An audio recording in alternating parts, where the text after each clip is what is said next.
Howdy y'all. Today we're going to talk about some Kroxigor. I'm going to try to do some Seraphon strategy on all the different units. We did Carnosaur last week and had somebody mention Kroxigor in the comments. So let's look at Kroxigor. How can we best utilize these giant, massive units here?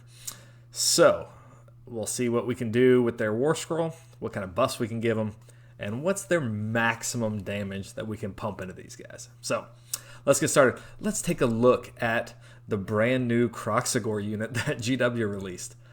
Yes, look at that beast.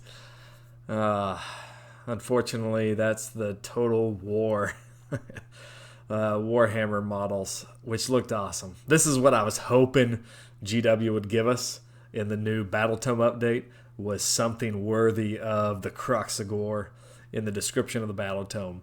These giant towering monsters that would just destroy things on the battlefield. Could take entire cities as a unit kind of thing. Unfortunately, here's what our Kroxigor actually look like.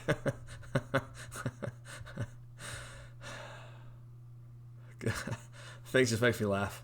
I mean, I guess it's still fine. It kind of goes along with all the other Saurus as kind of a derpy looking model. Doesn't fit with the Carnosaur. Carnosaur is awesome. Some of the Saurus heroes are awesome, but the Kroxigor, they still look so derpy. Why couldn't we have something that looked this awesome? I wanted some big, like, giant Stormfiend size model to be the Kroxigor, but that's not what we got. So we work with what we got.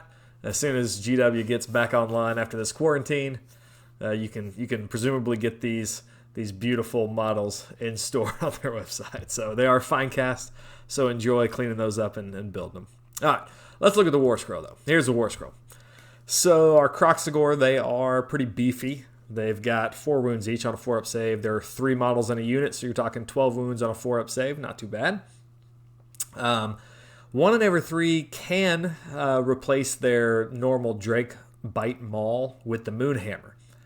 Now, for the sake of all these stats, I'm going to go with just all 3 having the Maul. I think that's how I would run mine, because for consistency. Now, if you're facing up a lot of hordes, then for sure throw the Moonhammer in there, because you're going to get extra hits. But I think for consistency, the Maul's already getting 4 attacks, so we're getting quite a few there. The Moonhammer is counting up the number of models within 2 inches of it, so your number of attacks is going to vary widely. If you're attacking something elite, you're only going to get 1 attack, so you've just hurt yourself. If you're attacking a monster or something, you're only going to get 1 attack with it, so you're hurting yourself. So if you're going up against a bunch of horde stuff, for sure take the Moonhammer. I think for consistency, I'm probably going to run all 3 or all 6. We'll get into that with the Maul. But that Maul has 4 attacks, 2-inch range, hits on 4s and 3s, -1 rend, 2 damage. So pretty good profile. Wish the hit was a little bit lower, but there's ways to get around that with their abilities. Moonhammer, you same attack profile, but the number of attacks is variable based on how many models are within 2 inches. The Vice-like Jaws, you only have 1 for each Kroxigor, 4s and 3s, -1 rend, 1 damage, but on a 6, on unmodified 6, you get an extra mortal attack going through for that. The biggest thing you'll notice about their Warscroll is their lack of keywords. Their keywords, they only have Order, Seraphon, and Kroxigor, so you've got no chances for a lot of synergy and buffs here other than your Seraphon keyword. So the things we're going to be looking at to buff them have to buff generic Seraphon, because they don't have a skink keyword, they don't have Saurus keyword, so a lot of the buffs in the army aren't going to affect them. I think they're okay without that many buffs. Running in a unit of 3 or 6, you're still going to be putting out some damage, and the lack of keywords probably made it to where they're okay on their own. If you want to run them out on their own, they're decent out on their own, and they're going to hold their own, so you don't necessarily have to have a ton of buffs on them. But for the sake of this exercise, let's see what we can give them, okay? So their basic Warscroll, here's what the damage that we're expecting to output. 3 Kroxigor, no buffs or anything. We're doing 6.5 damage against a 4-up save. It's okay. You're not gonna win any games with that. You'll do some damage against some monsters. You'll take some brackets off. You'll hurt them. You'll kill some elite units, that kind of thing. But nothing to write home about. It's good. The Kroxigor are only 140 points for 3 of them, so it's not bad. But we can get it higher. I think what we need to be reticent of in anytime we're playing these Kroxigor is that add one of the hit rolls when they're wholly within 6 inches of any skink units. So there's a lot of skink keyworded items in this army, and it is bold skink keyword, so it's anything with that skink keyword. So keep that in mind when you're building this list. You want to keep these guys within 6 inches of wholly within 6 inches of a skink keyword. So Stegodons, Bastillodons, any of the skinks, any of the skink heroes, they all will work for this and give them that +1 to their hit roll, which is good because that gets them down to 3s and 3s on both their attacks, which makes them a lot more reliable. So just based on that alone, we're giving them a 30% increase. We're giving them an extra 2 damage there to 8.5 on a 4-up save when they're wholly within 6 inches of a skink unit. So already we're making them quite a bit better. So if you're just planning on running them by themselves, nothing else buffing them, put a unit of skinks in front of them. Another 60 points, but you've got bodies, you've got a screen, and you can hit these guys over the top because they got 2-inch and 1-inch range, so they can hit over the top of the skinks. So pretty good to use them as a screen for these Kroxigor. So let's look at what units buff the Kroxigor. So not a whole lot, but we do have a few.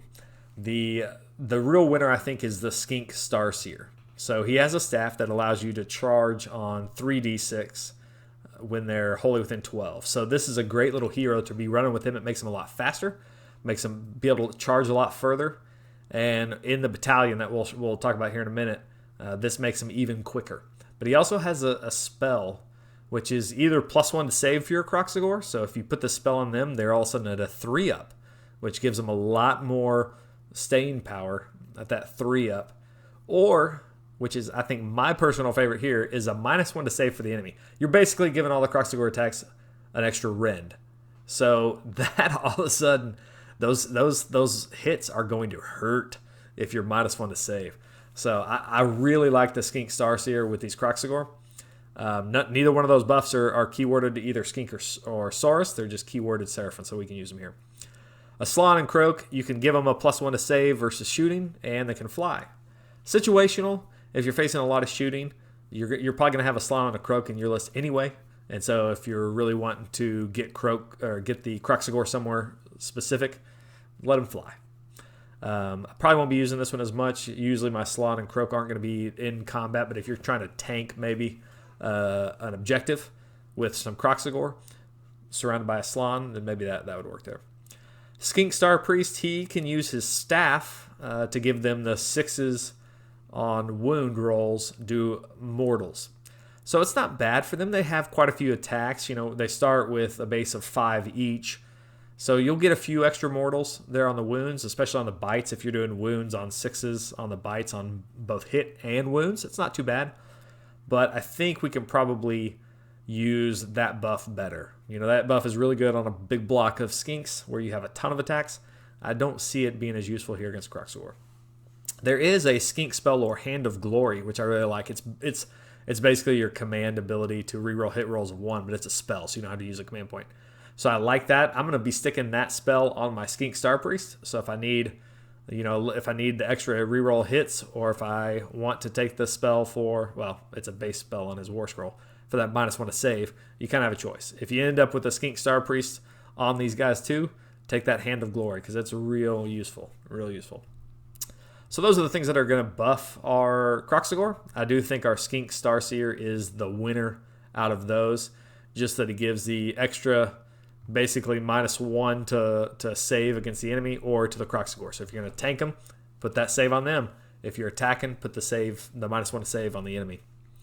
Let's talk about battalions. There's really only one, but there is only one battalion that you can go in. You can do both of the Thunderquake battalions, but I think really where you want to put these Kroxigor, and probably the only place they're going to be run, is in Coalesced, because you get an extra jaw attack in Coalesced. And in Thunderquake, I'm flipping it to the extra attacks. So I'm adding 1 to the attacks for melee weapons for the Kroxigor that are in this battalion. So all of a sudden we get an extra jaw, and we get an extra maul and jaw attack from Thunderquake and Coalesced. So I would imagine this is probably going to be the only time you're going to be seeing Kroxigor is in this Thunderquake, probably in Coalesced, because you can pump up their attacks a lot more. So if we look back at their Warscroll, in Thunderquake Coalesced, your Drakebite Maul, they're going to be at 5 attack each, and your Jaws are going to be at 3 attack each. So all of a sudden, each one of them is going to have 8 attacks inside Thunderquake Coalesced. And so we look here at the damage chart now, and we've got that +1 to Jaws from Coalesced, +1 attacks from the Thunderquake Battalion, and wholly within 6 inches of the Skink. And now they're up to 13 damage against the 4-up. So we've literally doubled their damage just by putting them in this Thunderquake Coalesced. So that's pretty good. So far we've got them doubled up. Not too shabby, not too shabby. But we can do better. Let's add that Skink Starseer that we were talking about to this list. And the Skink Hand of Glory, if we don't want to use that, if we don't have enough Skink heroes to pass that around, just use a command point from your Skink Starseer. You'll usually are rolling in command abilities here. So in this loadout, we've got the Coalesced Thunderquake. So we've got all the extra attacks. We're wholly within 6 inches of the Skink unit, so we get +1 to hit. We're either doing a spell from one of our other Skink heroes for reroll hit rolls of 1, or just spending a command point for that. And our Skink Starseer, he's kind of our support unit for this group. And he's doing -1 to save to the enemy that we're charging these guys into. And now we're doing 18 damage against a 4-up save. So we have tripled the damage of the Kroxigor with the Riot loadout. So now all of a sudden you're 140 points are doing 18 damage. I like that. I like that. That's good. So these guys all of a sudden are putting out quite a bit of damage. If you don't need that much damage, if you need more speed, the same loadout is all of a sudden really fast, because Thunderquake, you can flip it to where they can run and charge. So now they're running, they're moving 8. Let's auto run them. And so they're going 8 + 6. And let's flip the Constellation to +1 to run and charge. So now they're moving 15 inches. 16 inches with the +1 to charge, or +1 to run. And now they're charging 3d6 from the Starseer +1. So now these guys all of a sudden are really quick, where they kind of look like hulking monsters that would probably be slow. They're sneakily fast. But what I'm going to do in Thunderquake is I'm going to run a unit of 6 of these. So 3 is bad, is putting out enough damage on its own. What about 6? So here's my loadout for 6, and here's how much damage it does. We're almost up to 40 damage on a 4-up save for 6 of these guys, and we're not investing all that much into them. This is still the same Coalesced Thunderquake. Those are both automatic. Wholly within 6 of a Skink, that's automatic as long as you position it right. You don't have to roll for anything. And then we've got our spell from the Skink Starseer. Command point, you don't have to roll for that. So the only thing you're rolling for is that Skink Starseer spell. And you can always change the Constellation if you need to make sure he casts that. And so now we got 6 of these guys doing almost 40 damage. That's 280 points doing 40 damage. I like that. That is very, very good. But let's look at it on the. We're gonna turn on Tabletop Simulator here and look at how it kind of looks like on the battlefield, and maybe talk a little bit about whether you take the Moonhammer or take all Mauls. So let me get that loaded up here. All right, so I got this loaded up now. We're using the actual nice looking models for Kroxigor. So look at those things. They look suitably awesome. I wish at some point we do get some models that look that cool. But here's, I think, our standard loadout, or our standard deployment for these guys. We've got our Starseer here. Let me get to where you can actually see it. Our Starseer here in the middle of the 6 Kroxigor. And you do have to make sure that you keep that measurement of 6 inches. If you're not taking a screen here of Skinks, make sure you hold them within 6 in case they get charged. they get that +1 to their hit. Now, if you're charging these guys off, be ready because you'll lose the +1 to hit when they're out of range of this. Usually, if you're charging it, especially if you're going real fast and charging these guys a long way, you're not too worried about that +1 to hit because you're smashing into a target of availability. So I pulled this up here so I could kind of illustrate exactly how many models you can get within 2 inches of the Maul. So let's pretend that you're playing against somebody with a lot of Plague Monks, and they decide they're going to charge into your anti-horde unit. Now, it probably wouldn't be the smartest thing, but just for the sake of argument, let's see. So it's a little hard to position here in Tabletop Simulator, but that 2 inches there can cover quite a bit. And those Plague Monks, they're going to be attacking. They have a 2-inch range with their foetid staves, woe staves, whatever it's called. They can attack from 2 inches, so they're going to be piling in 3 back. You can't quite get it here in the Tabletop Simulator, but we're going to pretend that 2.1 inch is within 2, that it's base to base. That's how you normally play it there. And so you can actually fit quite a few within 2 inches of a guy with a Maul. So we're going to pretend that guy is the Maul, and this one over here also has a Maul. And once you measure it out, they can get about 14 in range of those Moonhammers. Now let's pretend your guy is just really working hard to get as many of his models into your Moonhammers as possible, and he puts 14 in range. If he does that, that unit of 6 its damage is skyrocketing. It's doing almost 60 damage to those Plague Monks. You don't need that much to deal with those Plague Monks. If they're charging into you, they're probably going to attack you first, and you'll probably lose a couple Kroxigor. But if you get to attack those Plague Monks, if they're charging you more than once, or if they're just charging you just for funs, you'll be doing quite a bit of damage. So I think it's a viable tactic if you're playing a lot of hordes to bring that Moonhammer. But I think personally I would stick with all the Mauls, and just so that you have consistent output regardless of target.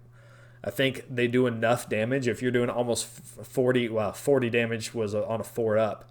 If you're doing, it was upwards of 50 something to a 6-up save, then you're going to delete those Plague Monks anyway. So you don't even need that Moonhammer.